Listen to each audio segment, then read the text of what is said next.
Anne Frank's diary is one of the most read, most studied books in history. The story of a young Jewish girl hiding from the Nazis in World War II. It's also the ultimate cold case, one a retired FBI agent wants to crack. Anne Frank, the girl who dreamed of being a writer and died far too young. That's her leaning out the window, the only known footage of Anne.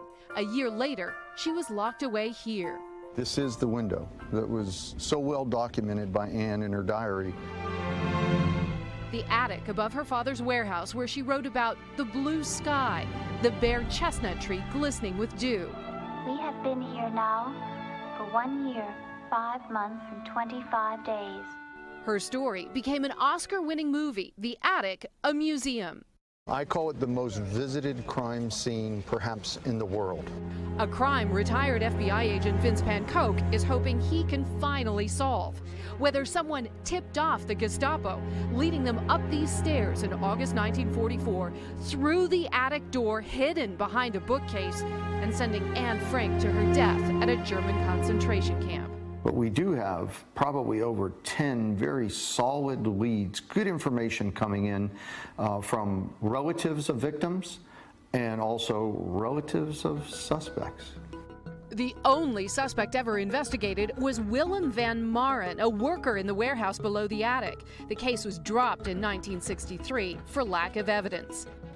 Now, Pankoke and his team are using forensics and profiling and finding new clues in recently declassified Nazi files. There is an enormous amount of data possibly relevant to this investigation, far more than we could possibly investigate.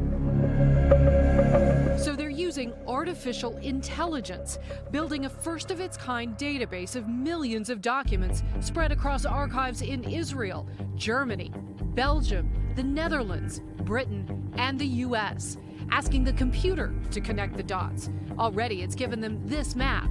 Anne Frank's hiding place is in blue. Every other dot is a Nazi sympathizer. How did they last for more than 2 years without being discovered? Because danger was all around them. All these buildings here, buildings down there, this very block, there were sympathizers. The investigation is still in the early stages, the team not looking for a prosecution, just answers. For the girl who wrote, "In spite of everything, I still believe that people are really good at heart." The team says they've had more potential witnesses come forward and found a treasure trove of Nazi documents in U.S. archives.